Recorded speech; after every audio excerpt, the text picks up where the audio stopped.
In the packed courtroom of the city, under the cold white light and tense gazes, Detective John Carter and his loyal police dog Rusty stepped into a fateful day no one could have anticipated.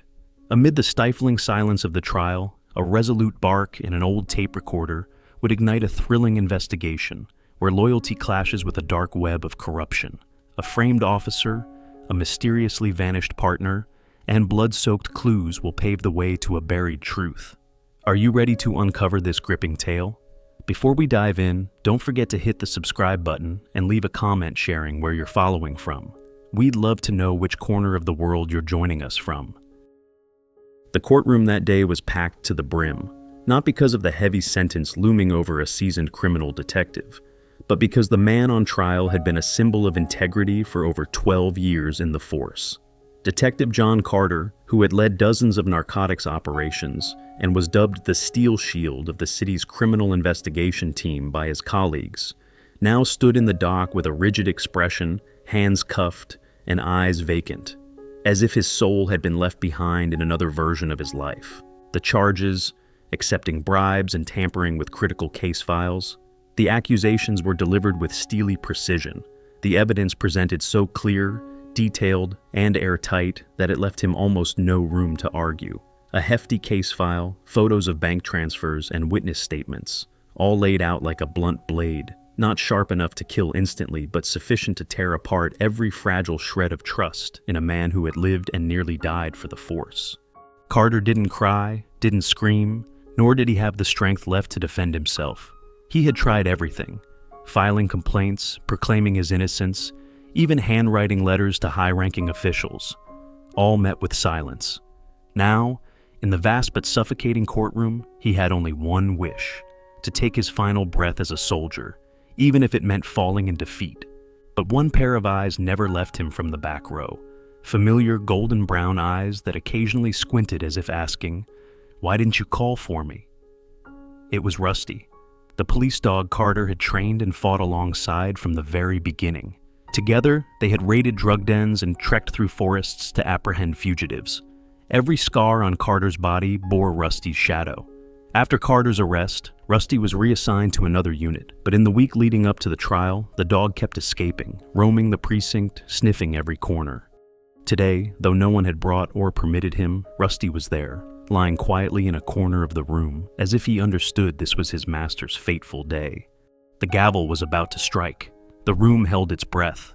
As the clerk prepared to announce the verdict, Carter bowed his head, his shoulders trembling slightly. Suddenly, a sharp bark pierced the silence, shattering the tension. Rusty bolted into the center of the room, startling the on-duty officers.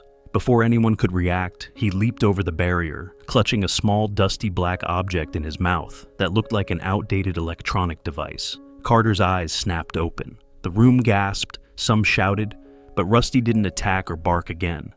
He approached Carter, gently placed the device at his feet, and lay down, gazing up with serene composure, as if performing a chillingly quiet act of restitution.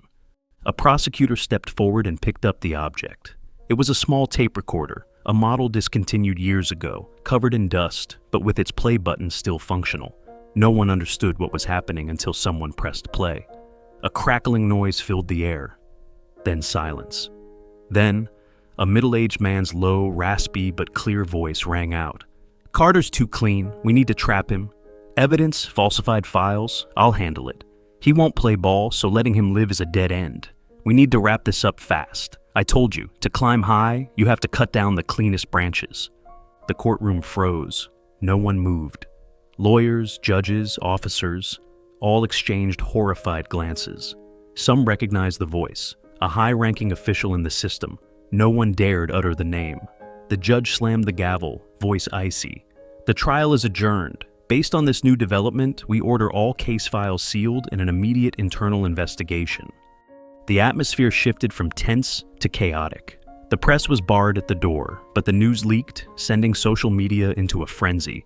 Police dog delivers evidence exposing framed detective in major trial. Carter stood rooted, staring at Rusty.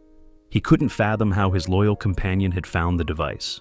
No one knew what Rusty had sniffed out, who had hidden it in a meeting room, or if someone had deliberately left it as a belated wake-up call.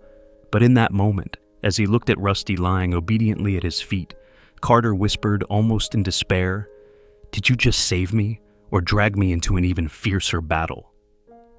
The court announced a temporary suspension of the sentence, but it wasn't freedom. John Carter was escorted out of the courtroom, not as an innocent man, but as a suspect under protective investigation.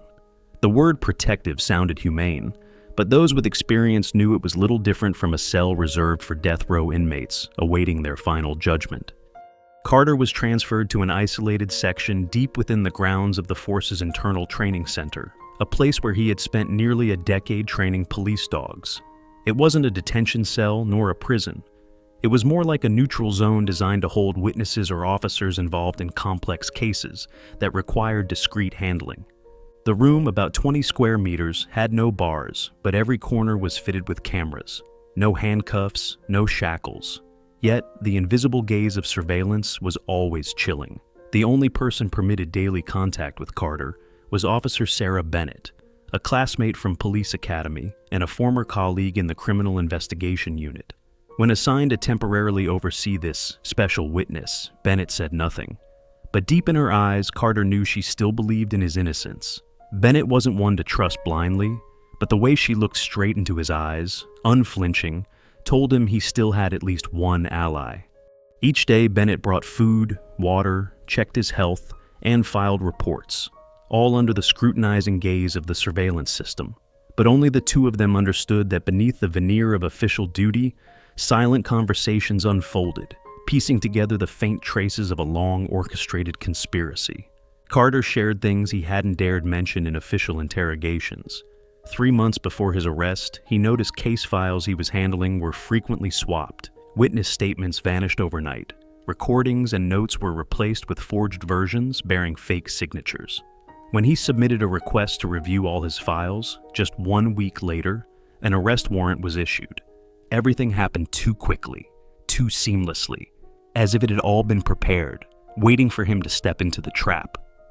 Bennett listened, occasionally jotting notes in her work log for appearances, but her eyes never left Carter's face. A man once as unyielding as stone, now withdrawn within 4 walls, like a warrior with broken wings. She didn't say much, but every night, one question replayed in her mind. If everything he said was true, who was the mastermind behind this charade? As for Rusty, the police dog, he was permitted to be transferred back to Carter's side under Bennett's supervision. However, he refused to eat unless taken to Carter's holding area. On the first night, he slipped out of his kennel, ran to the door of Carter's room and lay still, eyes fixed inside as if standing guard. In the days that followed, he repeated the ritual, growling softly when Bennett tried to herd him back, then flopping onto the floor, stubborn as a soldier on a final mission. One time, Bennett gave up and let him be, silently watching the scene of a dog keeping vigil outside the cell door, his gaze never leaving the shadow of the man who was once his master. Carter didn't know this. He only saw, each morning through the hazy slit of the door, Rusty curled up, ears perked, his frame visibly thinner. Looking at Bennett, he asked softly, "Is he still waiting?" Bennett didn't answer, only nodded slightly, slipping him a meal with a small note. He stayed there till dawn again yesterday. In the tense, suffocating atmosphere, camaraderie and loyalty, the invisible threads binding man and dog, emerged with stark, heartbreaking clarity. No words were needed, no pledges, no proof of trust through written statements. A look, a quiet act, and unwavering resolve were enough to show that some things, even when confined, could never be caged. Faith, loyalty, and absolute devotion. One night, a thick fog draped the training grounds like a cold, gauzy veil. Near 3 a.m., a faint clatter of the door jolted Bennett from her fitful sleep, the room's lights snapping on. She froze when she saw Rusty, drenched and caked in mud. But what stunned her was what he carried. A blood-stained scrap of fabric and a battered police ID card. Its logo scratched and edges bent, as if it had been buried for a long time. Rusty dropped both items on the floor, panting heavily. His eyes fixed on Bennett with an urgent intensity, as if conveying a critical message. Bennett didn't ask questions. She carefully wrapped the fabric, strapped on a flashlight, donned a raincoat, and followed the trail of muddy paw prints Rusty left on the concrete. It wasn't just instinct, but trust in the dog that had once helped Carter crack cases. A vague premonition told her this was no random act. Tracing the winding tracks for nearly a kilometer, she stopped at a row of old buildings, once used for high-level police meetings, but sealed off after a personnel reshuffle 2 months prior. This was where Carter had been secretly interrogated before his arrest. The area was pitch black, the silence eerie. Cautiously, she approached the side of the building, where wild grass grew knee-high. In the dim beam of her flashlight, she spotted a patch of freshly disturbed soil, still wet, beside small claw marks, clearly where Rusty had been digging. Bennett's heart raced. She was certain now. The tape recorder that surfaced in court had also been unearthed by Rusty somewhere nearby. This location was just over a kilometer from the courthouse, within range for a terrain-savvy dog like Rusty to race through the night to that fateful moment. The biggest question now was why it had been hidden here, and who had placed it there. Not just anyone would know how to use an outdated tape recorder, let alone stash it in an abandoned basement drawer. So, who hid it? Was someone in the shadows trying to save Carter, or were they pushing him into a bigger game? Bennett pulled out her phone, photographed the scene, pocketed the ID card, and returned as dawn approached. Looking at Rusty, curled up on the floor, exhausted and eyes closed, she whispered, "You did good. But I'm afraid you've uncovered something beyond all our imaginations." She didn't tell Carter about the discovery. During their morning meeting, she asked, "Before your arrest, did you ever suspect anyone? Anyone who helped you and then vanished strangely?" Carter was silent for a long moment before replying, "Officer Daniel Hayes, who handled the drug case files that were tampered with.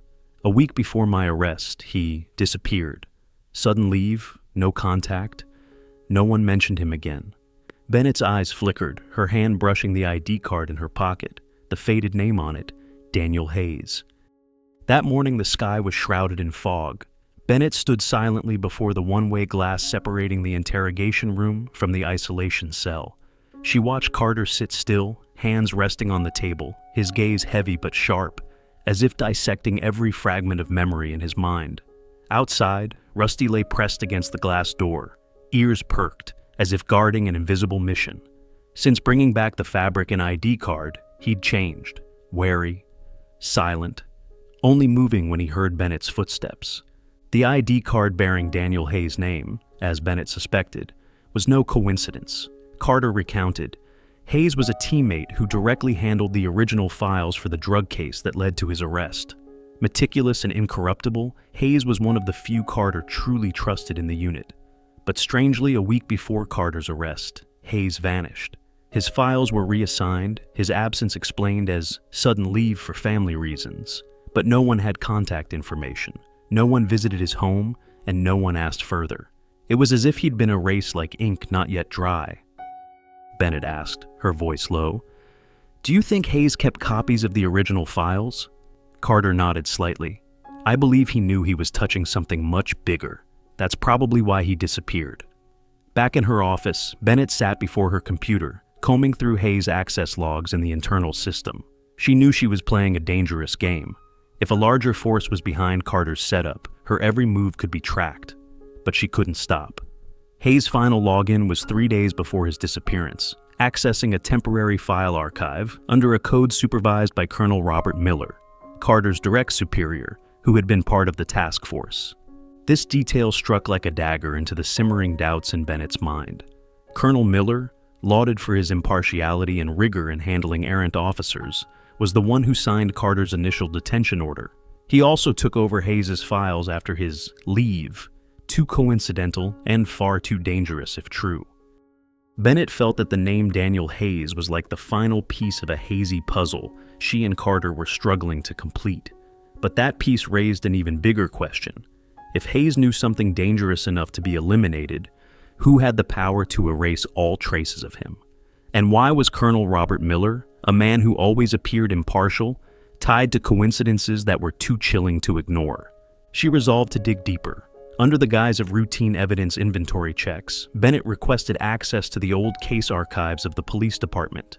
She claimed it was to cross-reference data for the internal investigation. But in reality, she was searching for any clue Hayes might have left behind. That night, In a small room heavy with the smell of old paper and dust, she pored over files, comparing signatures and seals. Rusty, as always, lay beside her, his nose twitching, ears perked at every unfamiliar sound. After hours, she found an anomaly, a transfer record for evidence from the drug case Carter had worked on, signed by Hayes, with a tiny note scribbled in the corner, nearly obscured by an ink smudge. Check MT4 code. Verify with RM. The MT4 code matched the operation that had landed Carter in prison. And RM. Could it be Robert Miller? This document wasn't included in the official files submitted to the court, as if it had been deliberately hidden. Bennett snapped a photo with her phone, her heart pounding. This was the first direct link tying Miller to the manipulation of case files. She brought the discovery to Carter in the isolation cell. He examined the photo, his eyes icy. Hayes never left notes like this unless he suspected something. If Miller is RM, he didn't just know the files were tampered with. He ordered it. Carter paused, his voice dropping. But Miller couldn't have acted alone. He's just the surface. There's someone bigger behind him, with enough power to cover it all up. Bennett nodded. I'll check the main evidence vault. If Hayes left anything else, it'll be there. She knew this was a dangerous move. The main evidence vault was heavily secured, with surveillance cameras and electronic locks, but she had no choice. If they wanted to turn the tables, they needed hard evidence, something undeniable. The next night, Bennett used a temporary access code obtained from a vault clerk under the pretense of a security audit. She and Rusty slipped into the storage area at midnight, when the training center was cloaked in silence. The faint glow of fluorescent lights illuminated rows of metal shelves. Rusty led the way, nose working tirelessly, guiding her to a drawer labeled MT4. Bennett unlocked it, her heart racing. Inside was a thin file, but what stunned her was a small USB drive taped tightly to the bottom of the drawer. She carefully peeled it off, slipped it into her pocket, photographed the file, and left. Back in her room, Bennett plugged the USB into an offline computer to avoid tracking. It contained numerous audio files and documents. One recording caught her attention. Miller's familiar voice, speaking to another man with a deeper, more authoritative tone. Carter needs to be taken out. He knows too much about MT4. Same with Hayes. Is it handled? The other man replied, Hayes has been dealt with. The original files are replaced. But Carter, we need to move faster. If he talks, the whole system shakes. Bennett trembled. At the end of the file, the other man added, leave it to JT. He'll decide the next step. JT. Those two cryptic initials surfaced again, like a shadow orchestrating everything. Bennett immediately copied the data to a separate encrypted drive and brought it to Carter. He listened, fists clenched. JT is the one behind it all. Miller's just a puppet. We need to find out who JT is, and fast, before they realize we're onto them. They began operating more covertly. Bennett contacted an old colleague, a data analyst at headquarters, asking them to trace financial transactions linked to Miller. The results revealed a series of large transfers from anonymous accounts to shell companies, one of which was tied to a real estate conglomerate controlled by a powerful figure in state government, Senator James Thornton. Thornton was known for his anti-crime speeches, but these funds suggested he could be JT, the mastermind behind Miller, manipulating the police system to protect his own interests. The deeper Bennett and Carter dug, the more they realized the scale of this network. Thornton didn't just have money, he wielded political power, enough to make anyone who opposed him pay a steep price. But they had no way back. They needed one final piece of evidence, a document or recording directly linking Thornton to Miller and Carter's case. Bennett and Carter knew time was running out. They compiled all the evidence, the USB, photos of documents, and recordings, onto an encrypted hard drive, preparing to send it to a trusted journalist, Michael Reed, who had exposed major scandals in the past. But before they could act, danger struck. One night, as they reviewed their plan at the training grounds, the distant roar of an engine broke the silence. Bennett immediately recognized it. Not a patrol vehicle. She pulled Carter behind a row of storage sheds, with Rusty staying close. 3 shadowy figures emerged, armed with handguns and daggers, moving like trained operatives. Find them. Miller's paying double if it's done before dawn, one whispered. Carter gripped Bennett's hand, signaling silence. In the darkness, they crept forward, keeping their breath shallow. Rusty, with his keen instincts, led the way, nose sniffing every corner, guiding them through narrow paths between abandoned buildings. Bennett clutched the hard drive in her pocket, her heart pounding. They were nearly free, just meters from the pine forest where the night would shield them. But a dry twig snapped under Carter's foot. A faint sound, but enough to make one of the assassins whip around. "Over there!" he shouted, raising his gun. A shot rang out, sharp and piercing, tearing through the night. The bullet was aimed at Carter, but in a split second, Rusty, with absolute courage, leaped forward, shielding Carter with his body. Blood gushed from Rusty's side as he yelped in agony. Yet he struggled to stand, growling at the attacker. Carter screamed, rushing to cradle Rusty, his hands soaked in warm blood. "No, Rusty!" Bennett yanked Carter, her voice trembling. "Run! We have to run now!" Carter didn't hesitate. Gritting his teeth, he hoisted Rusty's heavy, limp body onto his back, blood from the wound seeping into his clothes. Rusty panted, but remained still, as if understanding his master needed him to survive. Bennett took the lead, weaving through thorny bushes toward the pine forest. The assassins, realizing their plan had failed, didn't pursue deeply. One's voice crackled over a radio. "Pull back! If we're exposed, it's over. Miller doesn't want to be traced."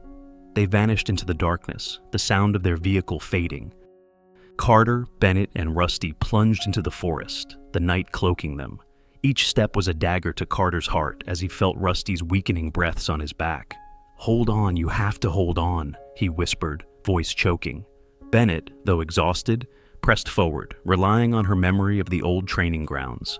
They didn't stop, didn't look back, until the faint glow of a wooden cabin on White Rock Hill appeared ahead. The old, moldy, rusted cabin was where Carter and Rusty had trained years ago. They burst inside, barring the door. Carter gently laid Rusty on a wooden bench, blood from his side pooling red on the floor. Bennett tore her shirt, frantically binding the wound, her hands shaking. "He's lost too much blood," she said, her voice breaking. Carter knelt beside Rusty, one hand supporting his head, the other stroking his blood-soaked fur.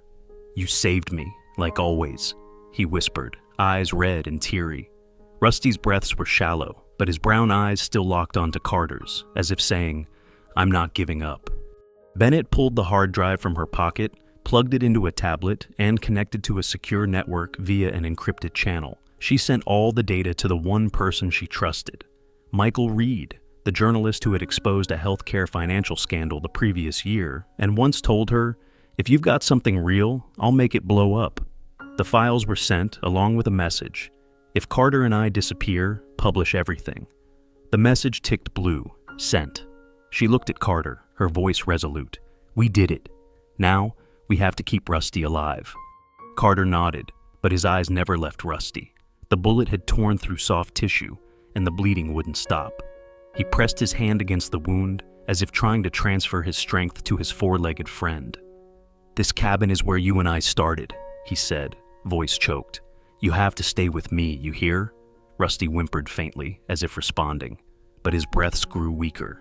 The next morning, the first rays of sunlight filtered through the wooden cabin's slatted door on White Rock Hill, illuminating Rusty's frail body, still lying on the bench, breathing raggedly. Carter and Bennett hadn't slept, taking turns keeping watch and tending to Rusty's wound. The hard drive with the evidence had been sent, but they knew the fight was far from over. Those behind Miller and Senator James Thornton wouldn't let their empire crumble easily. Meanwhile, a media storm erupted across social platforms. Michael Reed, after receiving the data from Bennett, swiftly collaborated with a team of freelance journalists to break the story. An anonymous post appeared on an independent forum titled, "Police Dog Dismantles Corruption Conspiracy in the Force." The post revealed parts of the USB's contents, recordings of Colonel Robert Miller discussing Carter's frame-up, photos of falsified case files, and, crucially, a brief recording mentioning JT and transactions linked to Senator James Thornton.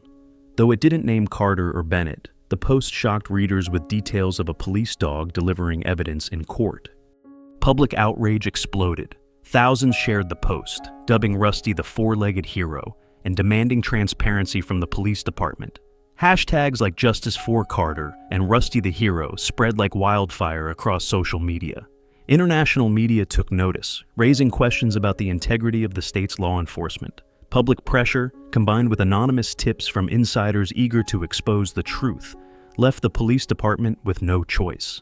An emergency meeting was convened and the security commissioner ordered a full reinvestigation of Carter's case, focusing on the allegations against Miller and Thornton.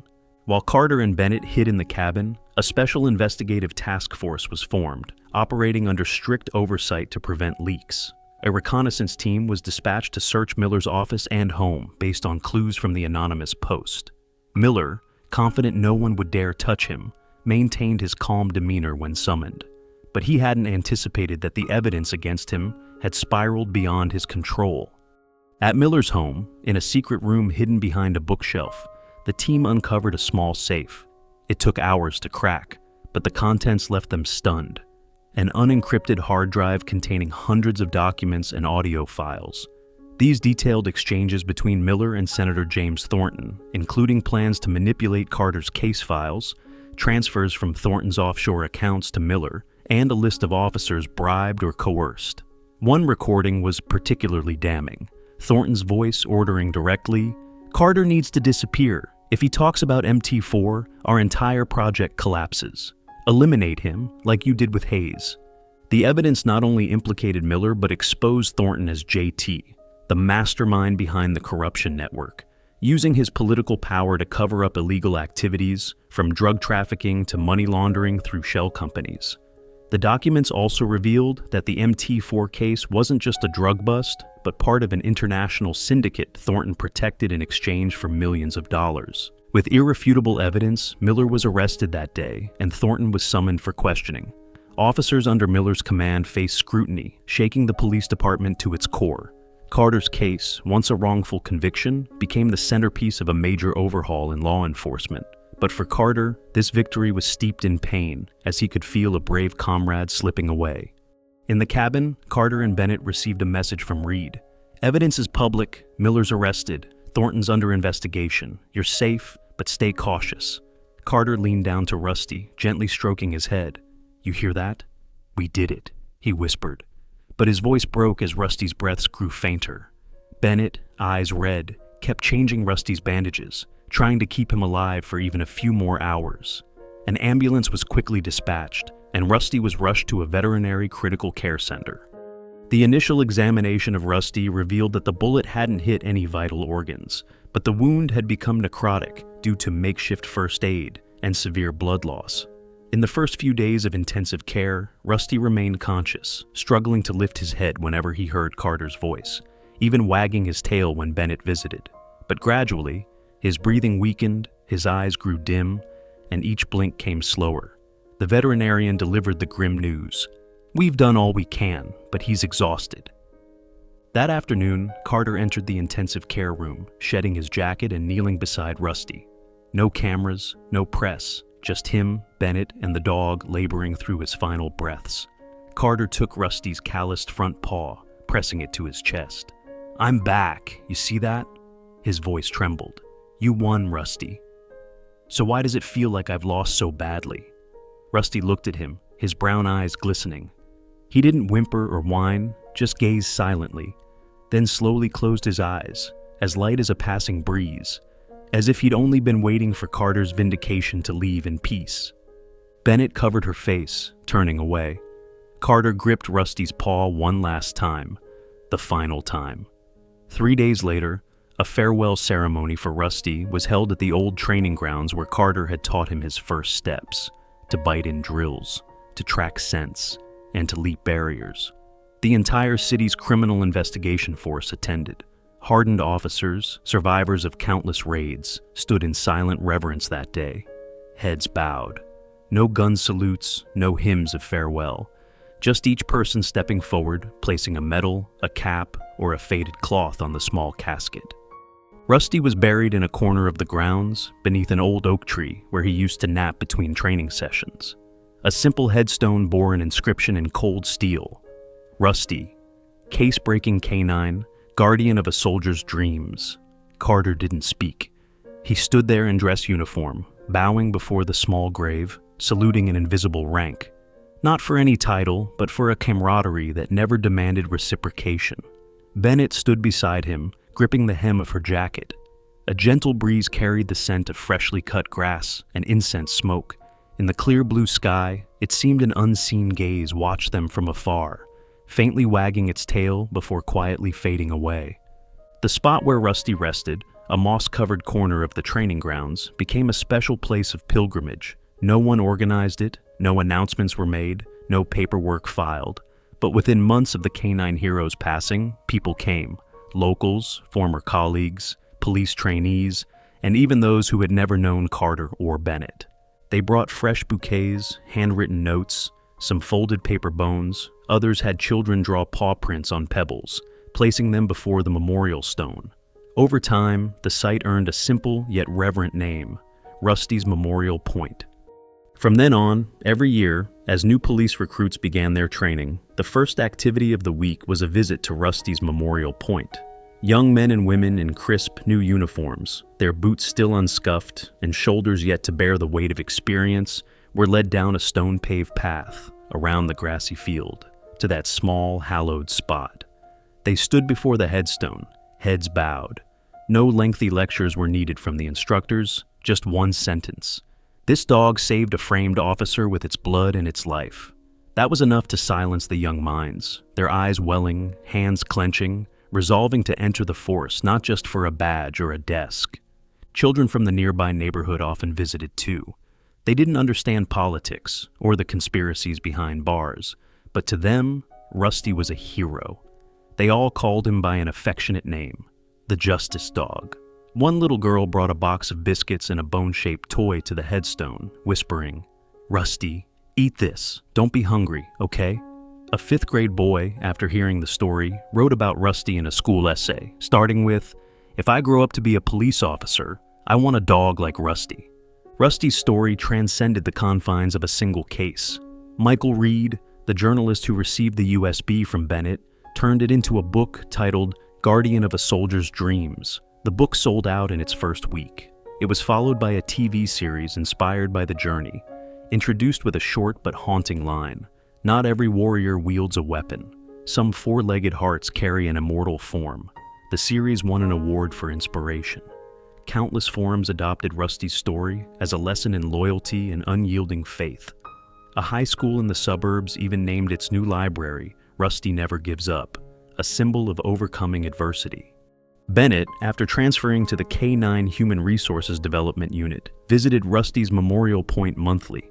She didn't bring much, just a bouquet of wildflowers and an old handkerchief, once used to wipe Rusty's blood the day he was shot, placing them before the headstone. She shared with trainees stories not found in any curriculum.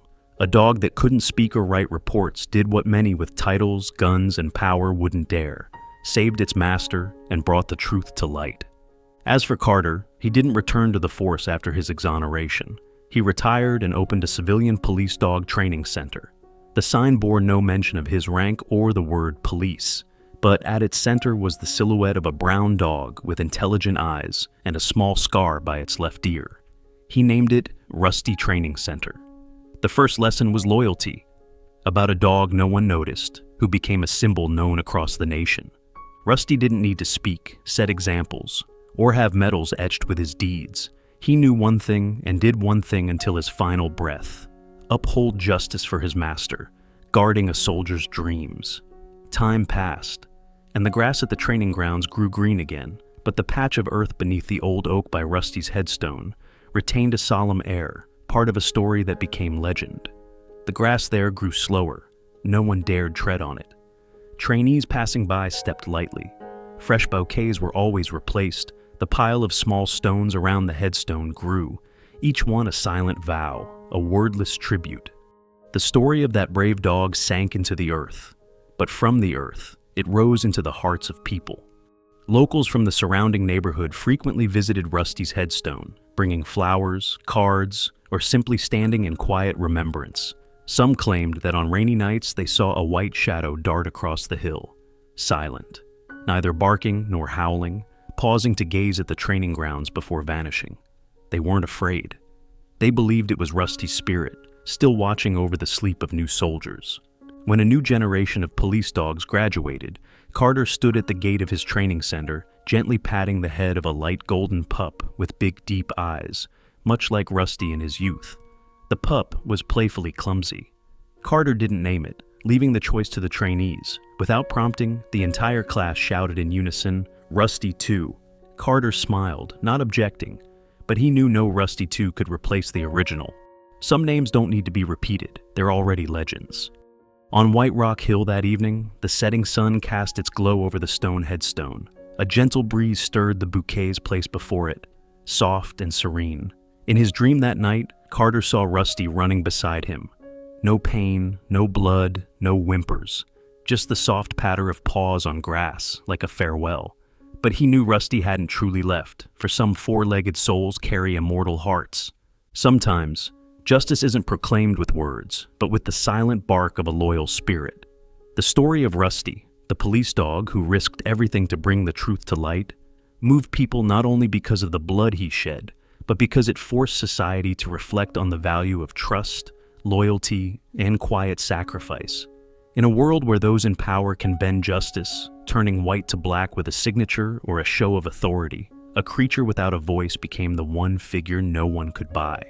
Rusty didn't understand politics, didn't know who was a general or a criminal. He only knew who had raised him, loved him, and faced life and death by his side. When that person was framed and wrongfully convicted, Rusty did what few would dare. He stood for the truth. This story left behind not just sorrow, but a mirror. Kindness, honesty, and love, even from a dog, hold the power to shake an entire system. Sometimes, it's not titles or credentials, but a sincere heart that creates a legend. If Rusty's journey has stirred something in you, please share your thoughts. Your kindness might inspire someone who's lost faith.